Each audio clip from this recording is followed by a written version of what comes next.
Hi, and welcome to this lecture on differentiation or catering to students' needs.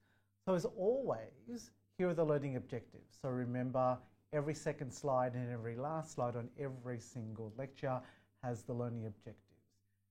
Okay? So by the end of today's lecture, you should be able to explain to somebody the importance of differentiation, and also when it comes to applying differentiation within the classroom setting, whether you can explain how the zone of proximal development, an idea developed by Vygotsky, how that relates to the construction of success criteria using the 3-star system. So I'll be going into the 3-star system and a little bit more about success criteria later on. Okay? Now, before we begin, what I want you to do is to think about the questions on the board. Now, at some stage in your educational degree, you'll be required to write down your educational philosophy. Okay? Now, part of the answer to writing your educational philosophy will be answering some of these questions here. Now, there are no right or wrong answers. There are probably more acceptable answers than others, but for where you are in your teaching development, there's no really right or wrong answers. What we really want to do is just start the conversation about these ideas, okay? So, have a read through the questions, pause the video, and have a think about how would I answer this?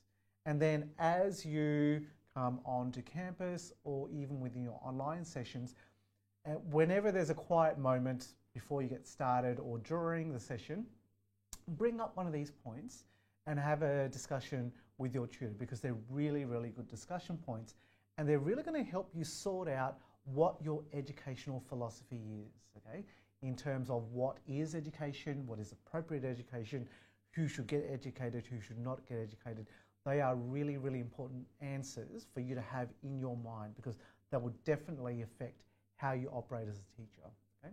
Now, before we get started on differentiation, I'm going to tell you a story about differentiation in the real world, okay? Now, the gym where I go to, small private gym, the members there are required to set monthly goals every month, as the name suggests. So then we've got to write them on the board. Okay, so some people are quite ambitious. So for example, you can see my goal there. It was my goal to do the full middle splits. Didn't happen, by the way. Other people have, you can see there, Luke, his goal was to do 6 pull-ups. Yeah, and then we've got Cassie over here, who she has a process goal of doing 30 cals on the assault bike every session. Okay? Now, the point of this is that everyone has individual goals, because coming into the gym, everyone has different starting points. Okay? Some of us are older, some of us are younger, some of us are injured, some of us are okay, some of us have disabilities, others are able-bodied. Okay? So what's important here is that the goals we've set as members of this gym, but then we're guided by the teacher. So the point of this is that one of the ways that I want you to think about your future classroom is being like a gym, where you've got just the general population, every Tom, Dick and Harry turning up. Some are really good at doing bench press, some are not so good. Some are really good at doing their times tables, others are really good at recalling the periodic table. Same thing, okay? So you've got different ability, people's of different ability coming to a gym. You've got students of different ability coming into your classroom. And it's really not appropriate to think that, oh, everyone's on the same page, okay?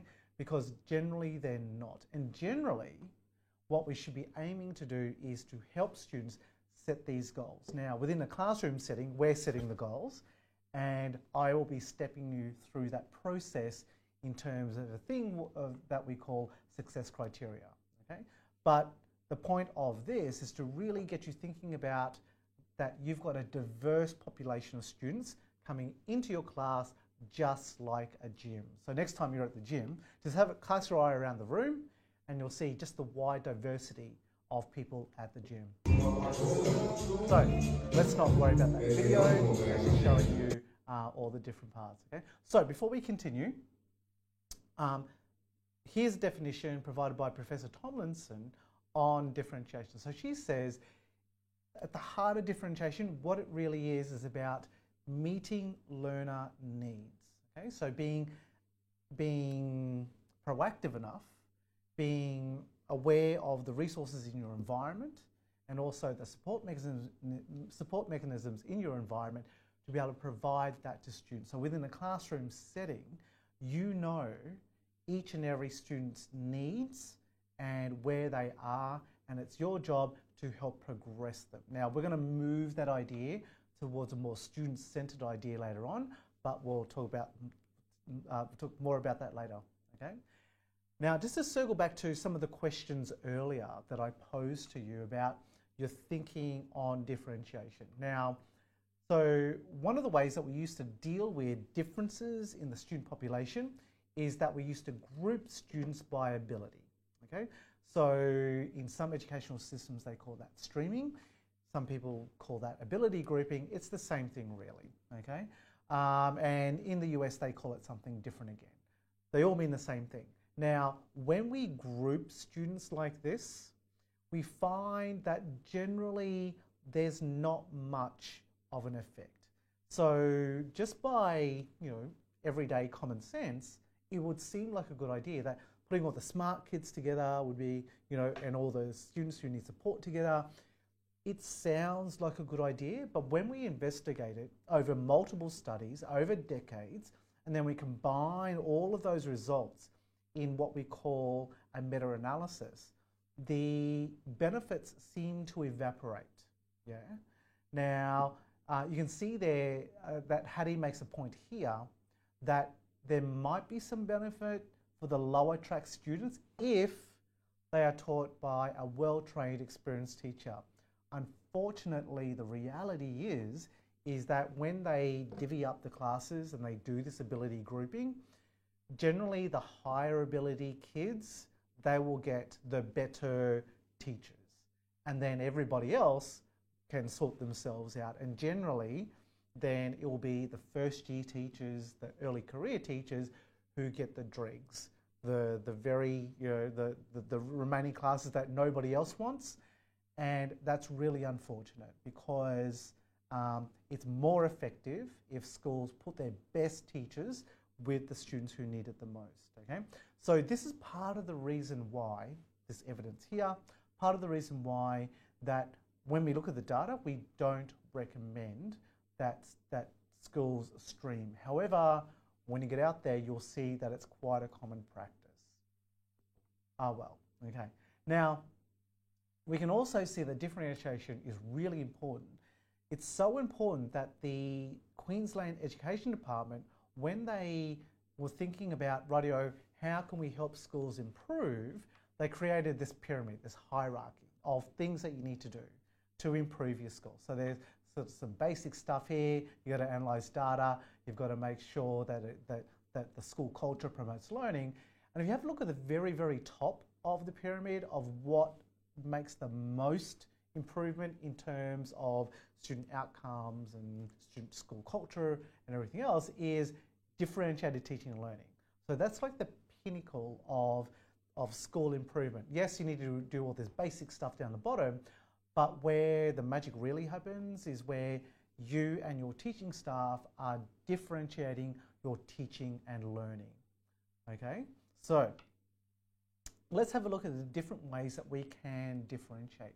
So we can differentiate by content, okay? So for example, we may be doing the body systems, but what we can do is for the assignment, students get a choice. And this is quite a common way to differentiate, that you can do the digestive system, you can do the respiratory system, you can do the lymphatic system, you get choices, okay? Then same thing with chemistry. So you might be looking at the periodic table, so you may give the students options of researching different groups within the periodic table. So students can research the halogens, or they can research the alkali metals, or the transitional metals, or whatever it is. You're differentiating on the basis of content. Generally, that is left up to student choice. You can also differentiate in terms of process, how students acquire that information, okay? So you can require students to watch YouTube clips, or to read websites, or to listen to experts. Okay? So you can provide different differentiation in terms of how students get their information. Now, when they come to demonstrate their learning, in terms of the product they produce, you can also differentiate that. So for example, you don't always have to do a report. So rather than just a boring old standard report, you can have students create a YouTube video, or you can have students create a podcast, or you can have students create a board game to demonstrate their knowledge. What's important there is that it's still the same content. Students still need to demonstrate they've mastered the content and they've understood the content, but how they present it can differ. And then the last way of differentiating for students is by differentiating in terms of the learning environment. So for example, that can be like you can require students to work individually, in pairs, or in trios. You can require them to work outside of the classroom, or definitely work inside the classroom. There are different ways that we can differentiate. Okay? Now, they're all fairly standard ways of differentiating, but what I'm going to show you now is how to differentiate in terms of assessment, and a particular type of assessment. And we're also going to have a look at WILFs, or the grown-up speak, is success criteria, and how that all fits in. Okay? So just to recap different types of assessment, there are three broad types. There's diagnostic assessment that you do at the start for learning.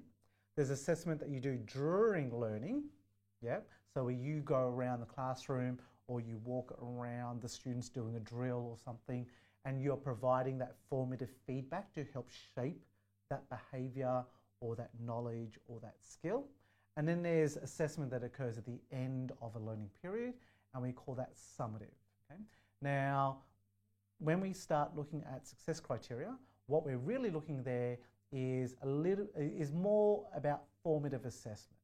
It's about that assessment that happens during learning that helps guide students, and ultimately it becomes a summative piece of assessment because it gives you information about the sum total of knowledge, or how much of a skill has been acquired in that learning period. Okay? But before we continue, we need to talk about this concept of the zone of proximal development. Now, if you don't know about social constructivism and a guy called Lev Vygotsky, then I will leave that up to you to go and find out. A long story short, Lev Vygotsky, Russian psychologist, he came up with this idea that the best way to learn is to provide scaffold to students just beyond their limits. Okay? So I'll explain more now. Now, if you look at any skill or any piece of content, we all sit somewhere on a continuum from novice to expert. Some of us have no idea what we're doing. Some of us are really, really, really good at what we're doing. Okay? So whether that's riding a bike, recalling elements out of the periodic table, writing essays, creating works of art, we all sit somewhere on this continuum, and as teachers, it's our job to move students from novice to expert. Okay? Now, so let's say we looked at the skill of writing essays. Okay? So some of us are okay at it, some of us are really good at it, some of us don't even know what our letters are. Okay? But the important point is that we fit somewhere along this continuum. Okay? So say this is English and we are learning to write good paragraphs. Some of us will be really, really good. Yep. Some of us will be not so good. So we're down the other end. Okay? So if we had a perfect measurement tool to measure writing paragraphs, and then we plotted them, it would look something like this. And so you should recognize that what we've got here is a bell curve of some description. Okay? So it will bulge, so whether it bulges a little bit lower or a little bit higher, there will be a bulge. Now that bulge is what I'm going to call the lion's share of the classroom. That is the middle. So you'll remember earlier we talked about one of the ideas is that, oh, I'm just going to teach to the middle. Yeah, that's what you're teaching to. You're teaching towards that bulge in the middle. Now, That makes perfect sense when you think about it, because you want maximum bang for your buck. Yeah? So it makes sense to target where the majority of students are. However, in our classrooms, we've got students down the end who aren't very good at writing paragraphs, and we've got students who probably can write novels.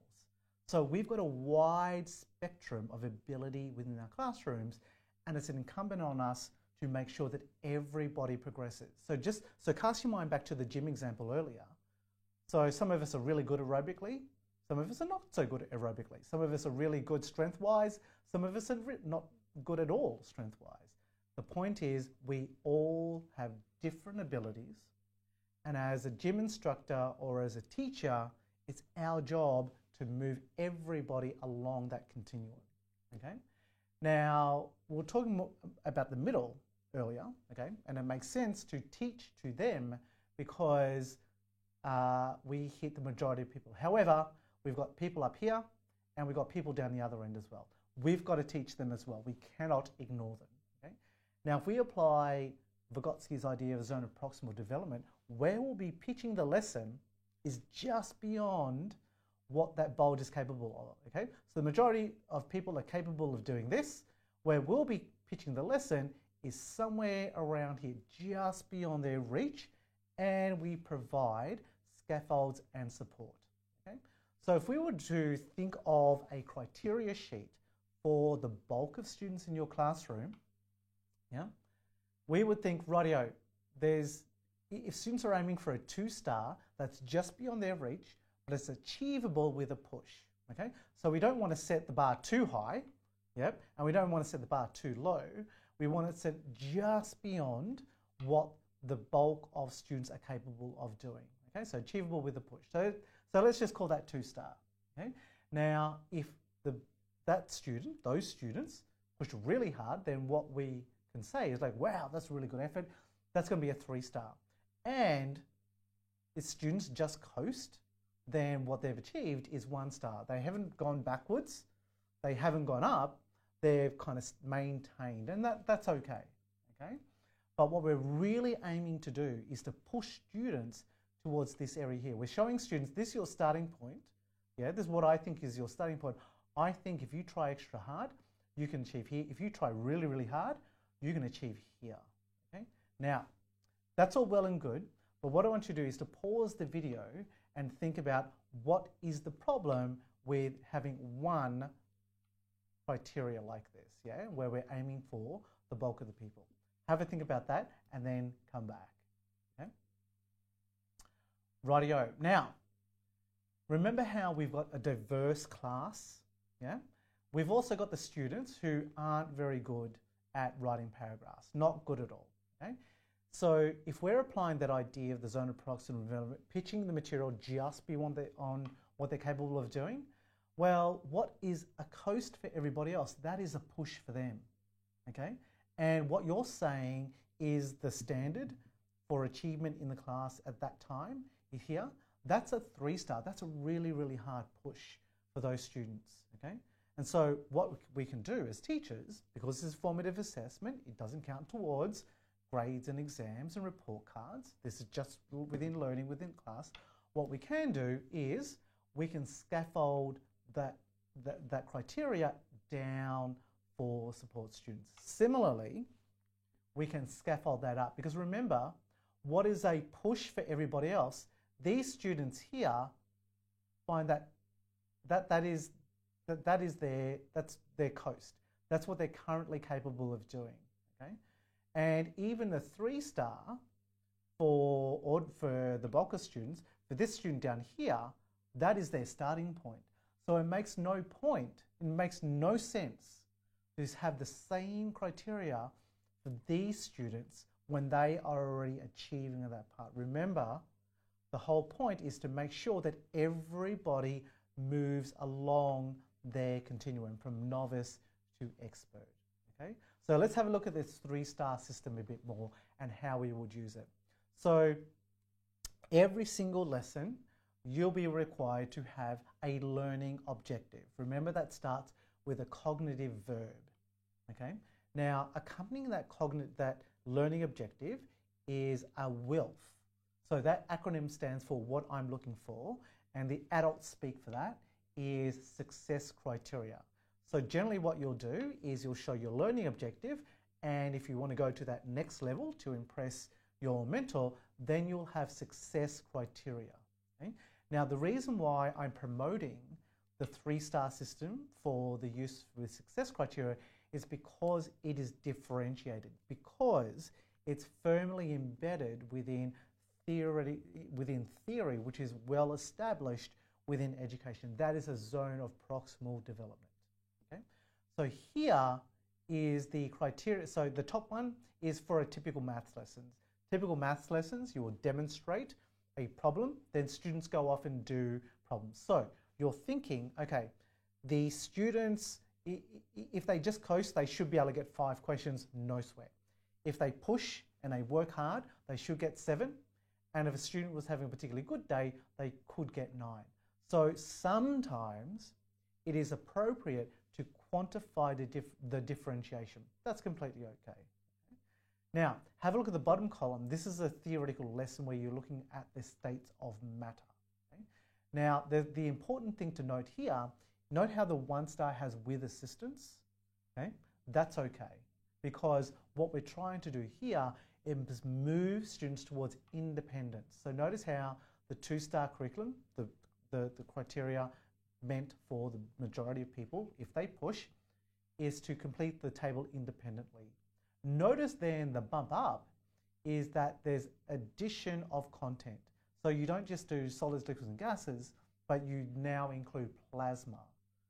Okay? So notice how you can differentiate in terms of quantity. You can differentiate on the in terms of assistance, in terms of independence as well. Okay? So have a play around that. Have a think about whenever you're setting your success criteria, trying to use this 3-star system. So the really good thing about the 3-star system is that it's training self-assessment. So I was talking earlier about how generally assessment tends to be teacher-centered. Well, one of the big pushes that we should be making is making things more student-centered. So students can themselves judge how well they have met the learning objective. Okay? So whether it's analysis, whether it's description, whether it's explanation, your success criteria clearly lays out what it means to be successful in terms of trying to achieve that learning objective. What you can also do is over the course of a term is show you success criteria at the end of each lesson. Ask the students to have a look. Were you 1-star, 2-star, 3-star? Write that in the margin. And then at the end of the trimester, that workbook comes out, and then you're able to flick through and say, oh, look here, little Johnny, 2-star effort, 2-star effort, 3-star effort, 3-star effort. So you're able to collect evidence, which is students' self-assessment of their work, and you're clearly able to show whether they're improving or whether they are moving backwards or whether they are standing still. So you're better able to advise parents on how you can work together to include that, okay? And what you can also do is, say a student looks at the criteria and thinks, oh, I can do that in my sleep, then I highly encourage that you allow students to negotiate. Even the support students should be able to negotiate. And in fact, anybody should be able to negotiate, okay? So extension students, they can negotiate a 4-star, and support students, they can negotiate a bump down for them, okay? Excellent. So what really makes this student-centered is that it brings the students into the picture. So they choose their target. You don't say, I want you to achieve a 3-star, I want you to go for 2-star. The students look at the criteria, they make their own judgment. Then they set their own goals. So just like earlier at my gym, it's our responsibility to set our own goals. So the students look at it and think, oh, I'm having a really good day today, I'm going to go through a 3-star. They set their goal. They then self-assess. So end of the lesson, I've written a paragraph with 5 sentences, and I have an introductory sentence and a concluding sentence. Bam, there's my 3-star. Okay? And then the role that we play is that we provide a support role. So if students are having difficulty judging, evaluating where they are in terms of the criteria, that's where we step into the picture. Okay? So during this lesson, you would have learned about the importance of differentiation and the different ways that we can differentiate, and how differentiation can be, along with the zone of proximal development, can be used to construct success criteria which are differentiated. And in this lecture, we talk about the 3-star system. Excellent. Thank you very much.